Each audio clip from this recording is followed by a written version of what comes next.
on a 5 minutes, 2 points. C'est pas la première fois qu'on a un conflit au Québec où on fait des minorités bâches. N'oubliez pas ça. Le PQ a toujours eu ce que moi j'appelle une aile nativiste, c'est-à-dire très proche des extrêmes droites européennes. Mais cette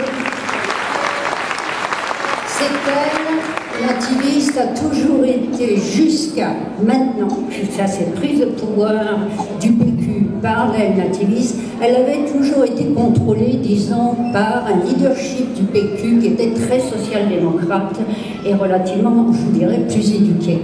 Et c'est pour ça que vous avez des déclarations de Bouchard, même de Parizeau et de Johnson, qui se sont opposés à la charge. Donc ce conflit interne au PQ est historique. Il ne faut pas oublier cela. Ce qui veut dire que dans la bagarre actuelle dans laquelle on est, il y a encore une fraction des péquistes importante qui n'est pas, disons, d'extrême droite, pour être poli. Donc ça, il ne faut pas l'oublier. Il ne faut pas oublier qu'en dehors du PQ, il reste une fraction de la société québécoise qui est ce que moi j'appelle québécoise. On a affaire en ce moment à un mouvement nativiste qui a pris le pouvoir au PQ et que moi j'appelle en définitive des Canadiens. C'est-à-dire ce sont des gens qui n'ont jamais admis que le Québec était un territoire pour tout le monde et qui s'imaginent, comme toutes les extrêmes droites,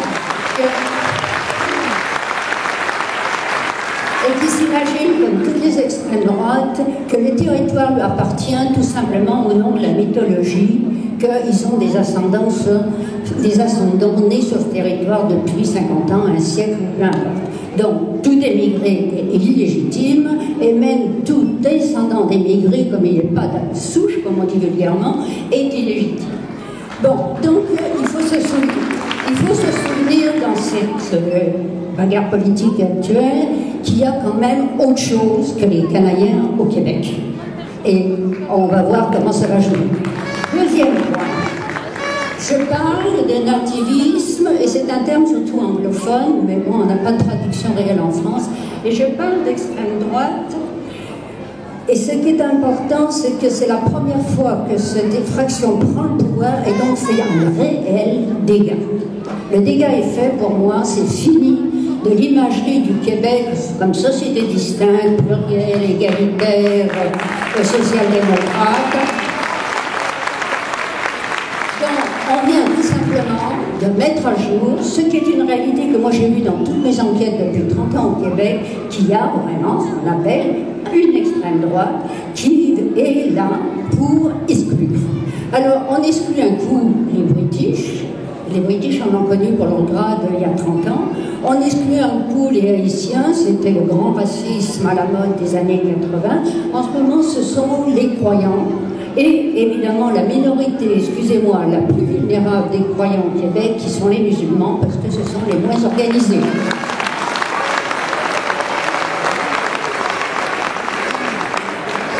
Et une chose qu'il ne faut pas oublier dans l'exclusion que vise cette loi, parce que c'est jamais mis de l'avant par la plupart des analystes. C'est une pratique électoraliste vulgaire, ça c'est évident, mais c'est une pratique d'exclusion symbolique. Mais n'oubliez pas une chose, c'est une pratique d'exclusion de tout ce qui est un emploi lié à l'État. La loi 60 va plus loin que la loi de la laïcité française. La loi de la laïcité française oblige le fonctionnaire, c'est-à-dire celui qui a un statut de fonctionnaire, à ce qu'on appelle la discrétion vestimentaire. Ici, la loi 60 va interdire à toute personne plus ou moins indirectement payée par des fonds publics de montrer sa conviction religieuse. C'est infiniment plus étendu, et ça veut dire en concret que c'est une exclusion de toutes les minorités religieuses et par assimilation de beaucoup de gens qui ont des noms qui ne sont pas tout à fait sympathiques de souche, de toutes les minorités religieuses, de la fonction publique, de l'enseignement secondaire, de la police, quasi aussi de la justice. Donc on va sortir les minorités et en fait c'est un mécanisme d'exclusion et de réserve de chasse gardée d'emploi. Il ne faut pas l'oublier non plus, c'est pas plus symbolique.